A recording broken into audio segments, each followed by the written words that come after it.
Shalom, selamat pagi, Bapak, Ibu, saudara-saudari yang sangat dikasihi oleh Tuhan Yesus. Kita akan dengar-dengaran firman Tuhan di pagi hari ini. Mari kita siapkan hati kita. Kita berdoa kepada Tuhan. Mari kita berdoa.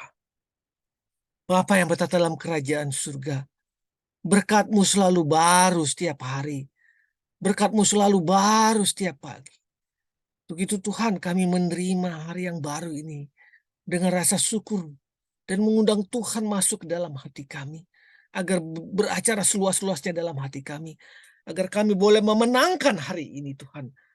Kami boleh menjalani hari ini Tuhan, menjadi berkat buat sekitar kami, menjadi berkat buat diri kami juga Tuhan. Dan kami semakin dekat di dalam nama Tuhan.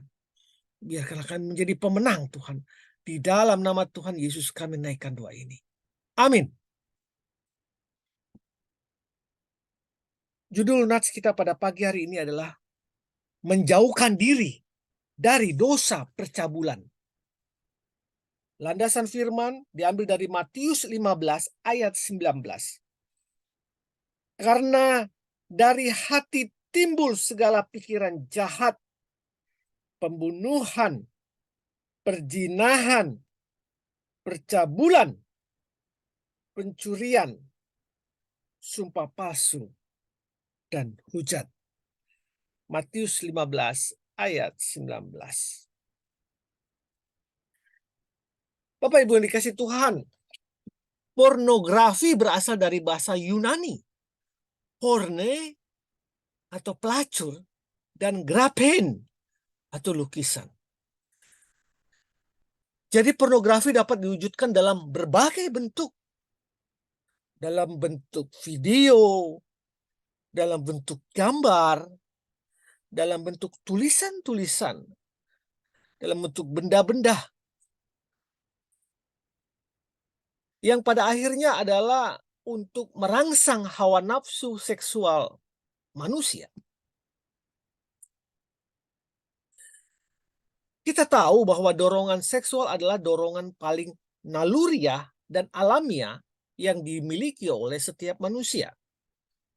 Tidak tergantung pada level apapun, termasuk level pendidikan atau status sosialnya.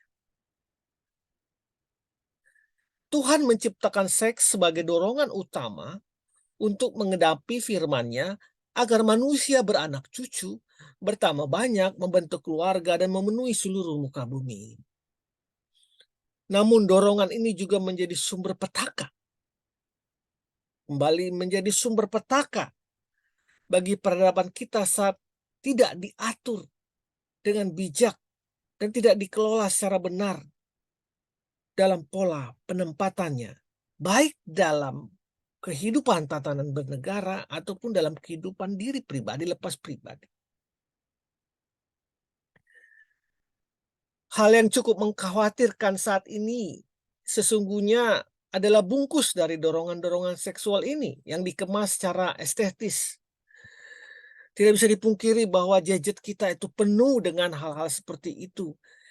Yang notabene sebenarnya kita tidak mau, ya, atau tidak berkeinginan seperti itu, tapi itu ditawarkan kepada kita melalui gadget kita, di mana perlu kekuatan roh untuk menolak hal-hal tersebut, menggeser halaman dari gadget kita tersebut.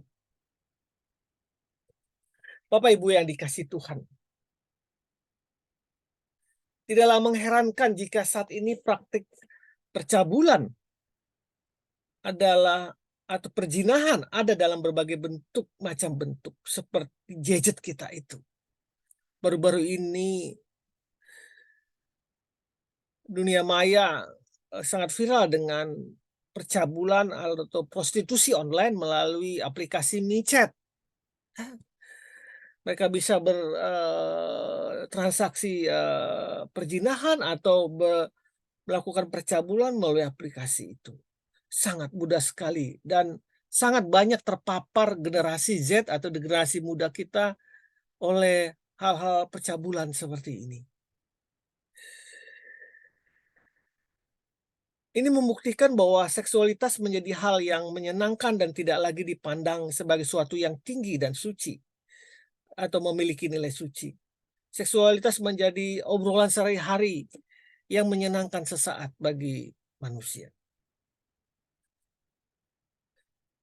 Alkitab menekankan bahwa seks tidak dapat dipisahkan dari tanggung jawab. Dalam Kejadian 2 ayat 24, sebab itu seorang laki-laki akan meninggalkan ayahnya dan ibunya dan bersatu dengan istrinya, sehingga keduanya menjadi satu daging. Oleh karena itu, seks juga tidak dapat dipisahkan dengan perberkatan nikah.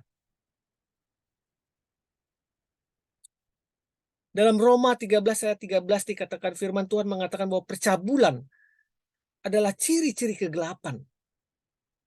Juga dalam 1 Korintus 6 ayat 18 Alkitab menjelaskan dan memberi peringatan kepada kita. Jauhkanlah dirimu dari percabulan. Setiap dosa lain yang dilakukan manusia terjadi di luar dirinya.